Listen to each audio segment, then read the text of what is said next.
Un projet un peu fou vient de naître à Roscanvel. Une bande de copains se mobilise autour d'un des leurs pour lui construire une maison pratique. Ça fait 2 ans que Gilles est atteint d'une sclérose en plaques et il est en fauteuil depuis 6 mois. Cette maison qu'il a achetée il y a une dizaine d'années lui est désormais impraticable. En fait, c'est pas une maison qui est adaptée pour vivre à l'année. Déjà pour une personne valide.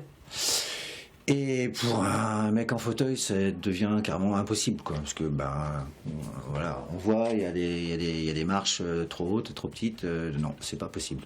Avec la MDPH, donc tout ce qui est surcoût d'adaptabilité au handicap peut être pris en charge, jusqu'à une limite de 10 000 € pour une maison tous les 10 ans. Pour tout raser et tout reconstruire à moindre frais, il faut de l'aide de la part de bénévoles et de commerçants partenaires.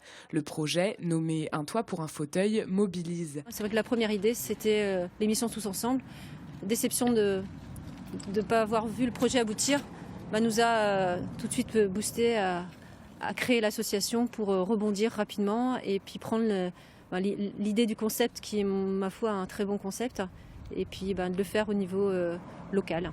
80 personnes ont déjà adhéré à l'association créée en février et 2 artisans ont répondu présents avant même de connaître le montant des travaux. C'est suite à une parution presse et j'ai reconnu Gilles.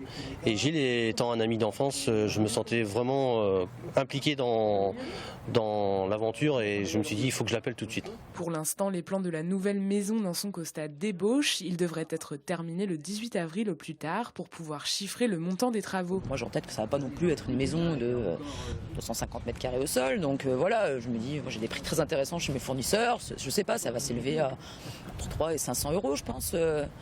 De peinture, quoi. Objectif, convaincre d'autres artisans, des donateurs et des bénévoles de bien vouloir se joindre à la bande de Joyeux Dry.